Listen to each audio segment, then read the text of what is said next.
नमः संस्कृताय नमः संस्कृत मित्राणि दशम श्रेणीर प्रिय छात्र छात्री समस्त को आज यही भिडियो स्वागत एवं अभिनंदन। प्रिय छात्र छात्री आज यही भिडियोटी आमे अनुवाद विषय रे चर्चा करिबा कि किभली अनुवाद आमे प्रैक्टिस करिबा, अनुवाद करिबा समय रे क्यों सबु विषय उपरे आमे ध्यान देवा।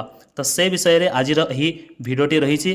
तो से समस्ते जो माने मध्य आमर यही चैनल को नुआ भाव में आसी अच्छ चैनल टी को सब्सक्राइब करनियो एवं निज निज सांगसाथी मानन को यही भिडियोर लिंक टी को शेयर करनियो। तो पिला माने आमर टार्गेट होउची संस्कृत विषय रे 100 रु 100 स्कोर करिबा। तो यही 100 रु 100 स्कोर करिबा पई आमर जो अनुवाद पार्टटा रही 10 मार्क रो, तो यही 10 मार्क आम पई बहुत बहुत इंपोर्टेंट। समस्त जानिथिबो जे मैट्रिक बोर्ड परीक्षा संस्कृत विषय रो जो 100 मार्क रही तो यह दुईटी पार्ट रे बंटा जाइछि। जेपरी गोटिए हेला ऑब्जेक्टिव जोटा कि एमसीक्यू पार्ट थाए एवं अन्यटी हेला सब्जेक्टिव पेपर जोंथिरे विभिन्न प्रकार यूनिट रही जेपरी गद्यर प्रश्न, पद्यर प्रश्न, तापरे अनुच्छेद गोटे आसी थाए, ट्रांसलेशन आसी थाए एवं सेंटेंस फॉर्मेशन वाक्य रचना आसी थाए। तो यही परि भावरे यही पार्ट गुड़िकरे विभक्त अछि यही सब्जेक्टिव मार्क पेपरटा। यही सब्जेक्टिव रो जो 4th नंबर पॉइंट रही बा 4 नंबर यूनिट एथिरे अछि अनुवाद 10 मार्का। केते मार्का? 10 मार्का ट्रांसलेशन आसीबो। तो तुमर परीक्षा रे 5टी वाक्यर संस्कृत रे ओडिया वाक्यर संस्कृत रे अनुवाद करिवार अछि। तो सही 5टी संस्कृत अनुवाद करिवारे तुमको गोटिए अनुवाद रे 2 मार्क मिली थाए। तो यही परि 5टी वाक्यर जदि तुमे अनुवाद करूछ तेबे तुमे 10 मार्का पाई परिबो। तो सेथि पई यही अनुवाद टी आम पई बहुत बहुत इंपोर्टेंट अटे। तो समस्ते भल भाव देखिनियो आजिर यही भिडियोटी बहुत बहुत हेल्पफुल रहिबो तुमर मैट्रिक बोर्ड परीक्षार संस्कृत विषय पई। तो पिला माने आमे प्रथमे जो मैट्रिक बोर्ड परीक्षा 2025 थिला, तो सही 2025 मैट्रिक बोर्ड परीक्षार संस्कृत विषयर जो अनुवाद प्रश्नटी रही थिला, तो सही अनुवाद प्रश्नटी किपरि थिला, कौन सब आसीथिला, तो ताहाको आमे प्रथमे टिके देखि नेबा। तापरे मु तुमको किछिटा ट्रिक देबी कि अनुवाद किपरि करा जाए। तो देखो समस्ते एठिरे अछि देशर सबुआडे दुर्भिक्ष पड़िछि, एठिरे एही अनुवाद आमे किपरि एही अनुवाद को करिबा। एही जो हाइलाइटेड रही जो येलो कलर रे जो हाइलाइटेड कराई तो यही हाइलाइटेड अनुवाद गुड़िक बहुत इंपोर्टेंट। यही परी अनुवाद गुड़िक परीक्षा रे बारंबार आसुची। तो यही सबू अनुवाद को तुम्हें भल भाव में प्रैक्टिस करनियो। एठिरे अछि देख देशर सबुआडे दुर्भिक्ष पड़िछि। तो एठिरे गोटे शब्द रही सबुआडे, सबुआडे संस्कृत शब्द हेउछि सर्वतः। कौन अटे? सर्वतः। यही परी अन्य शब्द गुड़िक रही परितः। तो यही शब्द मानक जोगरे सर्वतः परितः यही शब्द मानक जोगरे द्वितीय विभक्ति होता है। तो ये जो देशर सबुआडे अच्छी तो देश शब्दर द्वितीय विभक्ति हो देशम, सर्वतः दुर्भिक्षम भवति। यहीपरि अनुवादटी हो। तापर देख जो जय कृष्ण मासकरे व्याकरण पढ़िला, जय कृष्ण मासकरे जेते बेले आमे कौनसी कार्य करूछा एवं सही कार्य आमको फल प्राप्ति होउछि, तो सही फल प्राप्ति रे तृतीय विभक्ति होता है। देख जय कृष्ण जड़े तो से कौन कला मासकरे गोटे मासरे से व्याकरण पढ़ीदेला, अर्थात व्याकरण पढ़ी से व्याकरण को बुझीगला कि व्याकरण पढ़ारे से सफल हैला। तो यही परि स्थल रे जोठिरे सफल हेउछि केही जणे सफल हेउछि किंबा ताकू फल प्राप्ति हेउछि, तो सही परि स्थल रे तृतीय विभक्ति होता है। जेपरि जय कृष्ण मासकरे केतेरे मासकरे मासेरे, तो एठिरे तृतीय विभक्ति लागिछि मासेन, जय कृष्ण मासेन व्याकरणम अपठत। तो यहीपरि जदि एठिरे वर्ष करे थाए कौन हेबो वर्षेण, जदि गोटे दिन रे थाए तेबे दिव दिनेन किंबा दिवसेन यहीपरि वाक्य बनिबो। तापर देख नदी मानक मध्यरे गंगा पवित्र। तो नदी मानक मध्यरे जेतेबेले अनेक वस्तु को जेतेबेले तुलना करा जाए तो सेतेबेले सही तुलना रे षष्ठी एवं सप्तमी विभक्ति होता है। तो नदी मानक मध्यरे यह होइजिबो नदीसु गंगा पवित्रतमा। एठिरे तुमको अन्य किछि मध्य देई पारे जेपरि कवि मानक मध्यरे श्रेष्ठ कालिदास। तो सही स्थल रे तुमे कोन करिवो कवि नाम कविसु कालिदासः श्रेष्ठः। तापरे अछि देख तुमको कौन भल लागे। एठिरे देख गोटे क्रिया रही रुच। कौन अछि रुच? रुच रो अर्थ हेउछि भल लागिबा। रुच गोटे धातु अटे। तो यही धातुर अर्थ हेउछि भल लागिबा। ତ ରୁଚ୍ धातुर जोगरे चतुर्थी विभक्ति होता है तो से एठिरे तुमको तो तुभ्यम होइछि चतुर्थी विभक्ति युष्मत् शब्दर चतुर्थी विभक्ति तुभ्यम तो तुभ्यम किम रोचते तुमको कौन भल लगे तो यहीपरि जगार तुमको अन्य किछि मध्य आसबारे जेपरि मते पढ़िबा भल लगे तो सहीपरि स्थल रे कौन हेबो मह्यम पठनम रोचते यहीपरि होई पारिबो। तो यही प्रश्न रे जोटा हाइलाइटेड अच्छी ताकू मु डिस्कशन करदेली एवं जोटा हाइलाइटेड नहीं यहाँ तुम्हें निजे देखिब एवं यहाँ प्रैक्टिस करनेब। तापर देख पिला माने हाफ इयरली एग्जामिनेशन 2025 रो प्रश्न संस्कृत विषय अनुवाद प्रश्न कौन थिला राज्यर सबुआड़े वर्षा होइथिला। देख ऊपर मु कहली कि सर्वतः सबुआड़े तो सबुआड़े सर्वतः शब्दर जोगरे द्वितीया विभक्ति होता है तो राज्यर सबुआड़े राज्यम सर्वतः वर्षा अभवन। तापर अच्छे साधु माने दुर्जन को भय करती यह मध्य जानिबार अति जरूरी अटे कि भय अर्थक धातुरे किंबा भय करिवारे पंचमी विभक्ति लगी थाए तो कहा ठारू साधु माने दुर्जन को भय करती कहा को भय करती दुर्जन को तो दुर्जन ठारे पंचमी विभक्ति लगिबो साधवः दुर्जनात् बिभ्यति किंबा भयम कुर्वन्ति मध्य तुम्हें लिखि पारिबो।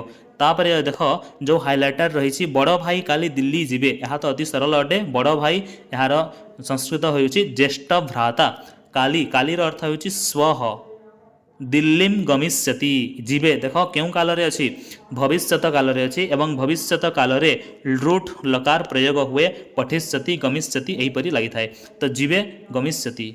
नेक्स्ट तापर अछि देख यहाँ जो हाइलाइटेड जहाँ नहीं ताहा यहाँ तुम्हें निजे मध्य प्रैक्टिस करि पारिबो।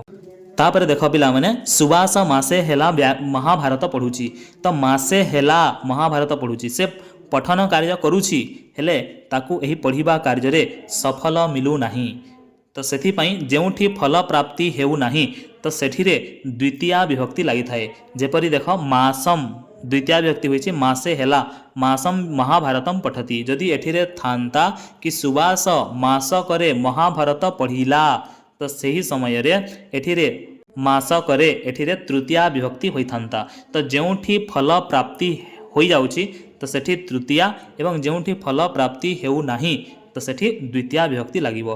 तापर देख मूसा बिलेई को डरे ऊपर मध्य एहीपरि प्रश्न आसीथिला कि डरिबा अर्थ रे भय करिबा अर्थ रे पंचमी विभक्ति होइथाए तो कहा ठारू भय करूछि बिलेई ठारू भय करूछि तो बिलेई ठारे पंचमी विभक्ति लागिबो बिलेई संस्कृत रे बिड़ालह कहा जाए किंबा मार्जारह तो मूषकः बिड़ालात् बिभेति किंबा भयम करोति मध्य तुम्हें लिखि पारिबो। तो ये सब अनुवाद को तुम्हें निजे मध्य प्रैक्टिस करि पारिबो। यह तुम पई एठी दिया होइछि कि किपरि अनुवाद करा जाउछि यह को तुम्हें निजे मध्य जानि पारिबो। मंदिर चारिपटे उद्यान रहिछि मंदिर चारिपटे उद्यान रहिछि देख चारिपटे चारिआड़े सबुआड़े दुई आड़े तो यहीपरि शब्द गुड़िक जोठी आसी था द्वितीय विभक्ति होता है तो मंदिर चारिआड़े मंदिरम परितः परितहर अर्थ होछि चारिआड़े सर्वतहर अर्थ होछि सबुआड़े उभयतहर अर्थ होछि दुई पार्श्वरे तो मंदिर चारिपटे उद्यान रही मंदिरम परितः उद्यानम अस्ति। गाँ लोक मैंने स्वभाव सरल अटंती गाँव लोक मैंने स्वभाव सरल तो ग्राम जना गाँ लोक मैंने कौन हो ग्राम जना स्वभावेन सरलाः देख स्वभाव सरल एठिरे तृतीय विभक्ति हेब स्वभावेन सरल होइजिबो। सहज मध्य आसुची जेपरि से दशम श्रेणी रे पढ़ुची किंबा मु दशम श्रेणी रे पढ़ुची मोर देशर नाम भारतवर्ष एहीपरि मध्य किछि सहज अनुवाद मध्य आसी थाए तो ताकू मध्य तुम्हें भल भाव प्रैक्टिस करनेब। से दशम श्रेणी रे पढ़ुची सह दशम्याम पठति किंबा यहाँ को तुम्हें सह दशमी कक्षायाम पठति एहीपरि मध्य करि पारिबो। यहाँ को तुम्हें स्क्रीनशॉट नहीं कि मध्य पढ़ी पारिबो यहाँ को निजे प्रैक्टिस करि पारिबो। तापर देख बापा प्रतिदिन औषध खाती बापा को कौन कहा जाए जनकः किंबा पिता प्रतिदिन प्रतिदिनम औषध खाती औषधम खादति खाद खाद धातु खाइबा अर्थ रे अछि। तापरे अछि मंदिर निकटरे पुष्करिणी अछि निकटरे देख निकटर अर्थ हेउछि निकषा निकषा शब्दर जोगरे द्वितीय विभक्ति होइथाए तो यही क्यों ठारे क्यों विभक्ति लागुछि यहाँ को तुम्हें भल भाव मन रखिनियो। तो निकटरे यार संस्कृत शब्द निकषा एवं यही निकषा शब्दर जुगरे द्वितीय विभक्ति होता है। तो वाक्यटी यही अनुवादटी कौन बनिजिव मंदिरम निकषा पुष्करिणी अस्ति मंदिरर निकटरे पुष्करिणी अछि। मते फल भल लागे नहीं देख भल लागिबा रुच धातु उपरे मु कही सारी रुच धातुर जुगरे चतुर्थी विभक्ति होता है। तो मते फल भल लागे नहीं मते एठिरे चतुर्थी विभक्ति लागिबो। तो चतुर्थी विभक्ति लागिले कौन हो मह्यम फलम न रोचते भल लागे नहीं बोलचे नहीं अर्थ न रोचते मह्यम फलम न रोचते जदि एठी थांता कि मते फल भल लागे तो तेबे कौन हो मह्यम फलम रोचते यही न लागिब नहीं जदि सही परि थांता कि मते फल भल लागे। तापरे देख साप नेउलकु डरे यही परि प्रश्न मध्य आसुची डरिबा अर्थरे भय करिबा अर्थरे पंचमी विभक्ति हेउची। तो साप नेउलकु काहाकु डरुची डरिबार कारण कौन अटे नेउल तो नकुलात कौन हो सर्प नकुलात बिभेति किंबा भयम करोति करि परिबो। भारतर उत्तर रे हिमालय अछि भारतर उत्तर रे देख उत्तर दिशा रे भारतर उत्तर दिशा रे हिमालय अछि। तो यहीपरि स्थल रे भारतस्य उत्तरेण देख उत्तरेण दक्षिणेन यहीपरि एन एन लगाई किंबा दक्षिणेन उत्तरेण यहीपरि जो तुम्हें लगाउछ तो सेठी षष्ठी विभक्ति करिवो भारतर उत्तर रे भारतस्य उत्तरेण हला। तापर जदि गाँर दक्षिण दिशा रे कहिबो तेबे ग्रामस्य दक्षिणेन हला भारतस्य दक्षिणेन भारतस्य उत्तरेण हिमालयः अस्ति हिमालय अछि। पितामह स्वभाव रे सरल अटंती पितामह स्वभाव रे सरल। तो यार वाक्यटी बनिजिव यार अनुवादटी हेब पितामह स्वभावेन सरल स्वभाव रे सरल स्वभावेन सरल। तापरे देख गाँ मझिरे विद्यालय अछि ग्रामस्य मध्ये विद्यालयः अस्ति। मु दिन रे 3 थर खाए अहम दिवसस्य 3 खादामि। तो देख तुम पाखरे ऑप्शन रही 5टी करिवार अछि देख एहीपरि तुमको 8टी वाक्य देइथिबो परीक्षा रे। तो यही 8टी वाक्यरु तुमको केवल 5टी ठीक करिवार अछि। जदि तुमको डाउट लगुछि कि केउटा भूल होई जिवो तो सही परिस्थल रे तुमे यही 8टा जो अछि यही 8टा को 8टा मध्य तुमे अनुवाद करि परिबो। तो यही 8टारो जेउटा ठीक हेबो तो तार तुमको मार्क मिली जिवो। पिला माने ए थिला आजिर हमर जो अनुवाद रिलेटेड वीडियो यह एठिरे समाप्त हेउछि। जदि वीडियोटी भल लागुछि ठीक भाव में बुझी हेउछि तुमर किछि काम रे आसुछि तेबे निश्चित भाव में वीडियोटी को लाइक कमेंट और शेयर करिदेबो। तो एहीपरि भाव में आम सहित मिसी मैट्रिक बोर्ड परीक्षार तैयारी करबा पई चाहूछ तेबे आमर एही चैनल को सब्सक्राइब करिनियो। आमर लक्ष्य हेउछि संस्कृत विषय रे 100 रु 100 नंबर प्राप्त करिबा। पुणी आसिबा आमे अन्य एक लेसन को नहीं कि अन्य एक क्वेश्चन आंसर प्रैक्टिस सेट को नहीं। आज पई एतिकी बहुत बहुत धन्यवाद।